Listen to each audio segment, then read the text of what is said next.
Olá, você acompanha agora mais um NBR Entrevista. A ANA, Agência Nacional de Águas, abriu seleção para projetos de conservação de água e solo que englobem boas práticas ambientais para melhorar a qualidade e a quantidade da água. As propostas podem ser enviadas até 15 de julho. Sobre esse assunto, eu converso com Devanir dos Santos, gerente de uso sustentável de água e solo da ANA. Obrigada pela sua presença. Qual o objetivo desse edital? Bom, o objetivo do edital é nós selecionarmos projetos sobre duas chamadas. Aqueles projetos naquelas regiões onde você já tem pagamento por serviços ambientais. Né? Como já existe o pagamento, a ideia é nós aportarmos algum recurso para incentivarmos as ações de conservação, visando o aumento da oferta de água e a melhoria da qualidade dessa água nessas bacias.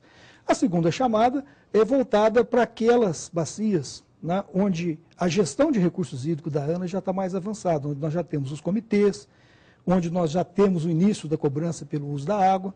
Nessas bacias nós estamos querendo incentivar o uso dessas boas práticas, né, apoiar projetos de conservação, reduzindo aí o processo erosivo, aumentando a infiltração de água, e com isso chamar essas bacias a participar conosco nos programas de pagamento por serviços ambientais. As prioridades são as áreas mais degradadas?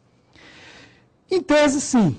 Nós queremos atacar essas áreas mais degradadas, mas nós temos uma visão seguinte: você tem que trabalhar naquelas bacias onde você tem uma demanda grande pelo uso, pela água. Né? Você tem usos já concentrados, onde muitas vezes o equilíbrio entre a oferta e a demanda não é muito fácil. Então nós buscamos trabalhar essas bacias. Normalmente os mananciais de abastecimento das cidades são os mais frágeis, principalmente quando associado a esses mananciais nós temos algum trabalho de irrigação, né? Nós temos grandes projetos de irrigação.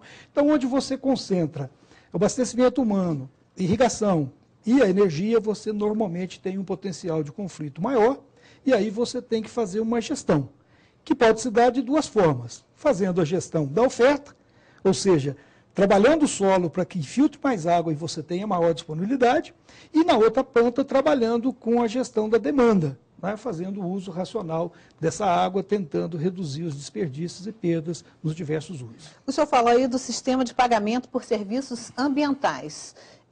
Isso daí já está em andamento? Já existem muitas áreas com esse sistema? Bom, pagamento por serviços ambientais, quando nós tivemos a nossa lei, a 9433, nós tínhamos instrumentos importantes, como a outorga, como a cobrança, como o enquadramento. Né? E naquela época o mundo não discutia tão fortemente a questão do pagamento por serviços ambientais.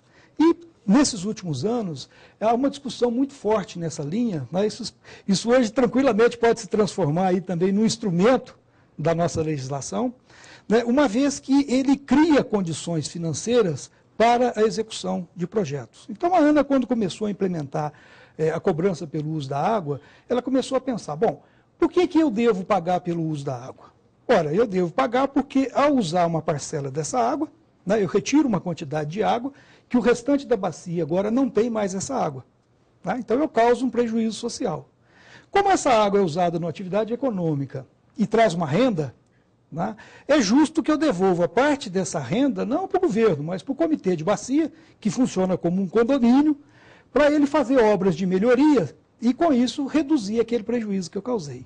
Ora, se é verdade que quando eu uso eu tenho que pagar, nós começamos a imaginar: bom, e se todos os produtores agora começarem a conservar as suas áreas, trabalhar adequadamente as suas áreas e aumentar a oferta de água e água de melhor qualidade? Né? Logicamente, pelo mesmo conceito do usuário pagador, pelo mesmo princípio do usuário pagador, ele deveria receber por essa ação. Isso daí está dentro do programa Produtor de Água. Exatamente nessa linha nós criamos o programa Produtor de Água, né, que tira um pouco aquela visão de que o agricultor é o único responsável por todas as mazelas, né, todos os problemas ambientais. Eu não quero aqui dizer que o produtor é o santo, mas também não é ele que arrebenta com tudo. Nós temos que ter uma ideia de que, se ele, por um lado, ao desenvolver sua atividade, ele traz alguns prejuízos, ele pode também, né, fazendo uma agricultura sustentável, fazendo uma pecuária sustentável, ele pode ser a salvação para a nossa questão ambiental, principalmente do ponto de vista de água. Esse sistema de pagamento por serviços ambientais, ele funciona nas áreas de proteção, em propriedades que têm áreas de proteção permanente? Na verdade, o pagamento por serviços ambientais, o Programa Produtor de Água, ele funciona assim como uma ferramenta para a implementação de diversas ações conservacionistas, né? Ações, por exemplo, quando eu faço uma agricultura sem conservação do solo, e sem o meu solo fica exposto, qualquer chuva que cai nessa área, eu tenho uma erosão muito grande, e essa erosão, além de perda de água, ela provoca uma deteriorização da qualidade da água. Eu tenho uma água de pior qualidade, né? Quando eu planto, faço conservação do solo, mantenho cobertura vegetal sobre esse solo, mantenho as minhas áreas de reserva legal adequadamente vegetadas, mantenho as áreas de APP, eu reduzo esses problemas, eu aumento a captação, maior parcela da água de chuva agora vai se infiltrar, vai alimentar o lençol freático, tá? E com isso eu tenho uma vazão maior e água de melhor qualidade no período da seca, né, que é o grande problema nosso de abastecimento. Então seria uma saída, uma alternativa para essa discussão, por exemplo, do Código Florestal, de se manter a distância da plantação, né, em relação ao rio e, ao mesmo tempo, o produtor não sair prejudicado? Sem dúvida, né? Nós temos que ter uma ideia de que realmente as áreas de APP elas são fundamentais, né?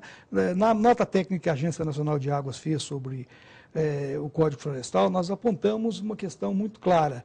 Reduzir de 30 metros é um risco muito grande à qualidade dos recursos hídricos e ao volume de água que nós necessitamos dentro das nossas bacias. Então é preciso que se mantenha isso. E até ampliar. Nós temos, por exemplo, uma discussão muito forte de proteção das nascentes, né, mas nós nunca falamos na proteção das zonas de recarga, né? Uma água, para ser nascente, para ela chegar num ponto e emergir naquele ponto como nascente, ela precisa ter infiltrado em algum ponto. E esse ponto certamente está muito mais alto do que aquele local da nascente. E ali sim onde ela se infiltrou, que são as chamadas zonas de recarga. Agora, se isso é verdade, por um lado, pelo lado ambiental, nós temos que ver também que do lado da propriedade agrícola, quando nós trabalhamos com pequenos proprietários, nós temos, às vezes, o produtor tem área de 12, 15, 20 hectares, e se nós tirarmos 40%, 50% dessa área, ele não consegue mais produzir nem para subsistência. Então, nós temos um dilema, né? É uma área que precisa para a área ambiental, mas que ela está na mão de um particular que a comprou para poder desenvolver uma atividade econômica. Qual que é o caminho? Sim. Agora, dentro desse edital, os projetos de recuperação de matas ciliares estão englobados, né? Sim, estão englobados a recuperação das matas ciliares, a recuperação da reserva legal, né? Toda a parte de APP, nós estamos aí trabalhando, sempre o incentivo nosso vai nessa linha. E educação ambiental também? Educação ambiental também. E na questão do código, ainda completando a ideia, o que acontece? Então, a única solução que nós temos para uma área que tem dois interesses, ambiental e econômico, é nós aproximarmos essas duas pontas. Ora, como o benefício gerado por aquela área de APP, ela extrapola a propriedade, né, e quem se beneficia daquilo é a sociedade como um todo, nós precisamos criar um mecanismo de que a sociedade aloque recursos para remunerar o produtor daquele prejuízo que ele tem ao manter essas áreas. E ele, ao receber esse benefício, que é exatamente o pagamento de serviços ambientais, ele vai se comprometer a dar manutenção nessas áreas. Então, nós temos um ganho para o meio ambiente e temos um ganho para a propriedade agrícola, que agora também tem uma estabilidade econômica. Quantos projetos vão ser selecionados nesse edital? Nesse edital, nós estamos pensando, o nosso compromisso é de, no mínimo, 12 projetos. Tá? São 6 milhões em 2 anos, sendo 3 milhões esse ano e 3 milhões o ano que vem. Mas existe a possibilidade de nós termos um número maior do que 12. Por quê? Podemos ter projetos, né, porque o valor está limitado a 500 mil, mas nós podemos ter projetos com menos de 500 mil para cada projeto. Para cada projeto. Mas, além disso, nós podemos ter algum aporte orçamentário, né, algum recurso, até o final do ano, e havendo essa possibilidade, nós vamos ampliar o número. Talvez a gente atenda a mais de 12 projetos. E esses recursos são da própria agência? São recursos do orçamento da própria Agência Nacional de Águas. Quem pode apresentar a proposta? Bom, nesse primeiro momento, nós estamos trabalhando com as prefeituras, né, os estados e o Distrito Federal. tanto a administração direta, os órgãos vinculados, as entidades também vinculadas poderiam participar. São os parceiros iniciais. Iniciativa privada e organizações não governamentais não estão dentro desse edital? Nesse momento, não isoladamente, mas elas podem participar, né, apoiando os municípios na elaboração dos projetos, fazendo parceria Eles com os podem formar municípios. consórcios. Exatamente. Não só consórcios, mas elas podem ser intervenientes, podem ser atores dentro do projeto. Porque apesar de eu estar negociando com uma prefeitura, ela pode ter outros parceiros, e até é importante no nosso edital de qualificação, a gente leva muito em consideração a existência de outros parceiros. Né? Porque a questão da educação ambiental é fundamental, a questão da assistência técnica nesses projetos é fundamental. Então serão selecionados aqueles projetos que demonstrarem uma maior capacidade nesses segmentos. E esses projetos são para ser executados a partir de quando? Nós, no início desse ano, possivelmente a partir de setembro desse ano, começaria a execução. Nós estamos prevendo um prazo de 2 anos para a execução completa desses projetos. Né? E a ideia é o quê? Se nós tivermos um número grande, como a gente espera, um número grande de projetos, nós vamos ter também dentro da Agência Nacional de Águas um grande banco de projetos hierarquizados, né, que nós podemos depois nos programar orçamentariamente para, em outras oportunidades, executá-los. Como também não descartamos a possibilidade de, no futuro, nós abrirmos editais como esse, para que as ONGs ou outras entidades também possam participar isoladamente. Quais vão ser os critérios? Quem vai selecionar e quais vão ser os critérios para a seleção? Bom, nós temos uma comissão formada, né, como prevê o sistema hoje de convênios e contratos, que é o SICONV, eu tenho uma dificuldade de falar esse nome. Lá você tem uma previsão, foi tudo seguiu o que está estabelecido ali. E, na verdade, os critérios são simples. Nós temos 3 grupos de critério. Para aqueles projetos que não pagam serviços ambientais, apenas 2, que a qualificação da entidade proponente, né, e o arranjo que ela fez, os parceiros que ela tem, a demonstração de capacidade que ela tem de executar aquele projeto, e o projeto em si. Né? Se ele envolve um maior número de ações, para nós, quanto mais atividades ele desenvolve dentro do município, para nós é mais interessante. Né? Tem regiões prioritárias? Nós temos, para aqueles projetos que não têm pagamento por serviços ambientais, nós temos aquelas bacias hidrográficas onde a gestão está mais avançada, né, que é o Paraíba do Sul, o PCJ, que é o Piracicaba, Capivari e Jundiaí, o Paranaíba, o São Francisco, o Piranhas Açul, tá certo? Que são os projetos que nós estamos, e o Doce, que são os projetos que nós estamos, são as bacias que nós estamos focando nesse primeiro momento. E eu estava dizendo, para aqueles que têm pagamento de serviços ambientais, além desses 2 critérios, nós temos um terceiro critério, que é o arranjo para pagamento. Né? Se você já tem uma lei municipal ou estadual, se você já tem uma organização, se você já paga ou não por serviços ambientais, isso tudo você tem uma pontuação, né, que vai nos ajudar aí a identificar aqueles projetos que estão mais dentro da linha do edital. As inscrições dos projetos vão até 15 de julho. 15 de julho. E os resultados saem até setembro? Nós pretendemos que eles saiam até agosto, para estarmos com eles contratados até setembro. E como é que as pessoas podem se inscrever? Através do site?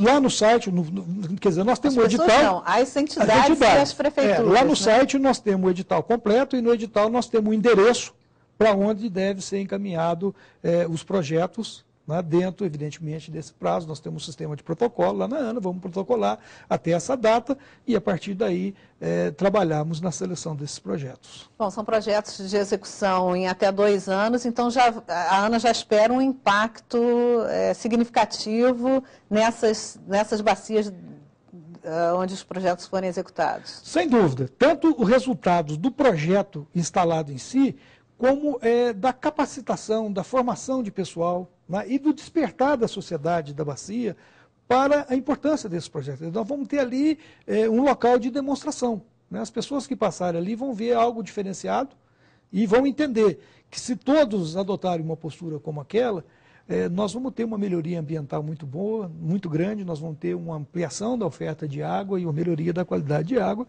que é o principal objetivo aí da Agência Nacional de Água, ao promover a gestão dos recursos hídricos.